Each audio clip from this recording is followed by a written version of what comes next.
Pardon me, Mr. Eltinge. Would you speak a few words over this station? Gladly. Thank you. Greetings, ladies and gentlemen. Well, here I am back in Hollywood making my first talking picture. I have had several ladies on the set and ladies around the different studios ask me this year as to who is making my costumes. I suppose that today Hollywood leads the world in the making of gown creation. Hollywood's golden age was filled with glamour, mystery, and plenty of secrets. Behind the scenes, a mix of rigid studio control and cultural taboos led to decades of gossip and speculation about the personal lives of its stars. One of the strangest rumors to persist involves claims that some of the era's most iconic actresses were actually born male. Today we're taking a closer look into the origins of these rumors, the actresses they targeted, and why such stories took hold in a time when gender expectations were strict and unforgiving. Julian Eltinge. Julian Eltinge was one of the most celebrated female impersonators of the early 20th century. Born William Dalton in 1881, he gained fame for his ability to fully embody feminine beauty on stage and in silent films, often being described as indistinguishable from a biological woman. His success was remarkable during an era of rigid gender expectations. Eltinge never publicly identified as gay or trans, and he took care to project an exaggerated masculine persona offstage to deflect rumors about his sexuality. He appeared in Broadway plays, vaudeville shows, and even had a magazine named after him. His popularity helped make drag temporarily mainstream, although that visibility diminished once vaudeville declined. Eltinge's career is a cornerstone in the history of drag and gender performance. Despite his fame, his private life remained shadowed by speculation about whether his offstage identity aligned more with his glamorous stage persona than he let on. Bert Savoy. Bert Savoy was a vaudeville drag performer known for his sharp wit and flamboyant presence on stage during the 1910s. Often performing with his partner Jay Brennan, Savoy's acts combined camp humor with biting social satire. His exaggerated femininity and the use of urban slang became a hallmark of his persona, influencing later drag queens and queer culture. Unlike Julian Eltinge, Savoy embraced a more overtly effeminate stage character, making no effort to hide behind a hyper-masculine public image. His gender-bending performances became a hit in New York, especially among bohemian and LGBTQ-friendly audiences. While details about his personal life remain scarce, he was widely believed to be gay and he never married. He died young, struck by lightning on a beach in 1923, which only added to his legend. Karyl Norman. Known on stage as the Creole Fashion Plate, Karyl Norman was a prominent drag performer of the 1920s. Born George Francis Peduzzi in Baltimore, Norman developed a stage act that combined glamour, vocal performance, and impeccable feminine fashion. His name, a feminized version of Karyl, reflected his commitment to blurring gender lines. Unlike some contemporaries, Norman performed songs in both male and female voices, showing off an impressive vocal range. His Southern Belle-inspired stage persona captivated audiences in vaudeville and on Broadway. Though his act was a hit with mainstream crowds, Norman still faced legal harassment due to anti-cross-dressing laws in many cities. Offstage, he remained private, but like many gender non-conforming performers of the time, he was often surrounded by rumors about his sexuality and gender identity. He was one of the few performers of his type to sustain a long career pushing the boundaries of gender presentation in a deeply conservative era. Before we continue, have you ever wondered how action stars like Chuck Norris stay in shape in their old age? We were recently sent a video that he made, and we couldn't believe our eyes. At 85 years old, Chuck Norris is still staying active, working out, and kicking butt.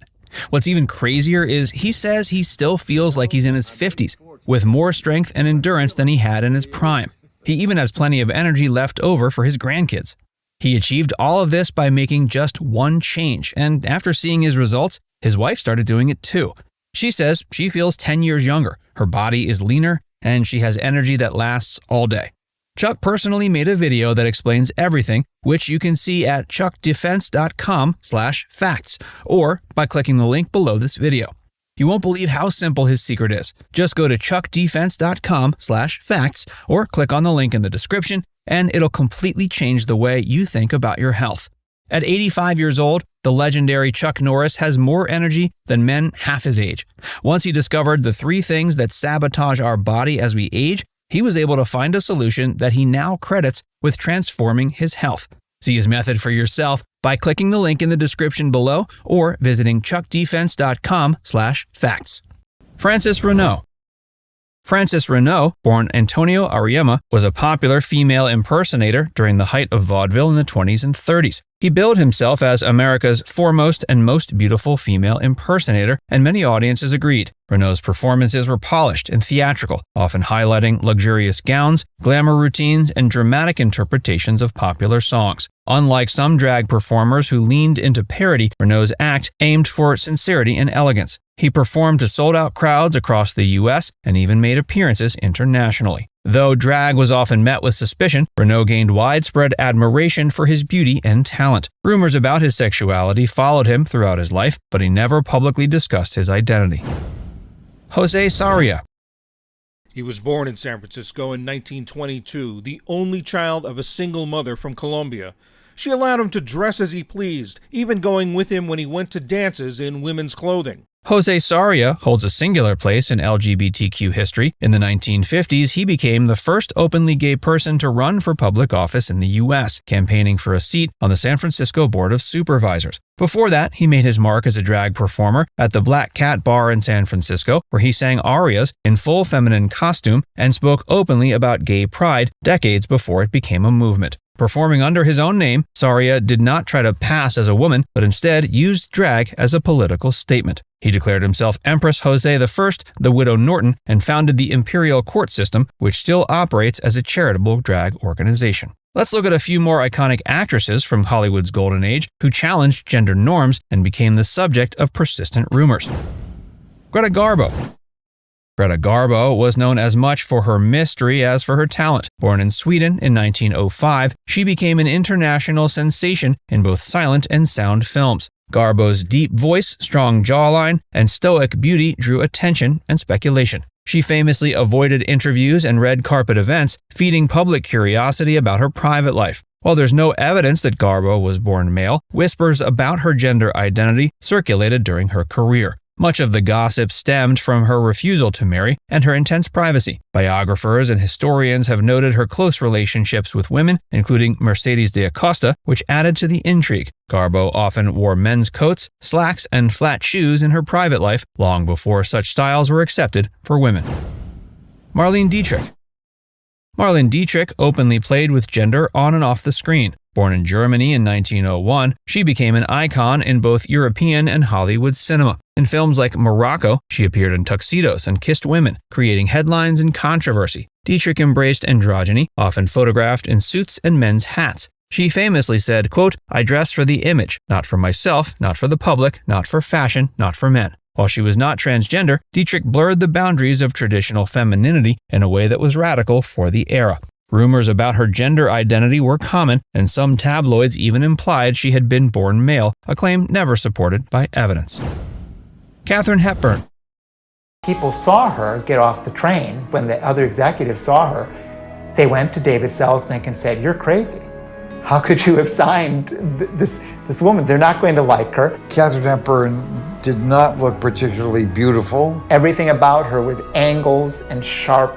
She was very thin, and it was fascinating, but not altogether pleasant. Katherine Hepburn defied nearly every standard of what a woman was expected to be in 1930s and 40s Hollywood. With her clipped voice, confident posture, and refusal to play submissive roles, she often came across as more traditionally masculine than her peers. Hepburn wore trousers when few women did, and once said, quote, "Anytime I hear a man say he prefers a woman in a skirt, I say, try one." Though she had high-profile romances with men, most famously Spencer Tracy, she never married, and her independence made her a subject of gossip. Some critics and fans speculated that Hepburn was secretly queer or even born male. There's no credible basis for that claim, but it reflects how threatening her rejection of gender roles seemed at the time. Hepburn never addressed the rumors publicly. Her boldness reshaped how Hollywood saw female strength, and she became a symbol of a new kind of woman, one who didn't need permission to live her way. Bette Davis. Bette Davis never softened her image for Hollywood comfort. With her sharp delivery, commanding expressions, and no-nonsense attitude, she carved a niche unlike any other. Born in 1908, she quickly rose to fame by refusing to play the ingenue. She took on roles that portrayed angry, aging, or powerful women, and did it without apology. Her willingness to show ugliness, physical or emotional, shocked the public and set her apart. She became the subject of wild speculation, including absurd claims that she had once been a man. None of these were true. But she understood the power of image and leaned into roles that let her confront the world head-on. Now it's time to hear from you. Who is your favorite of these legendary performers? Let us know in the comments section below.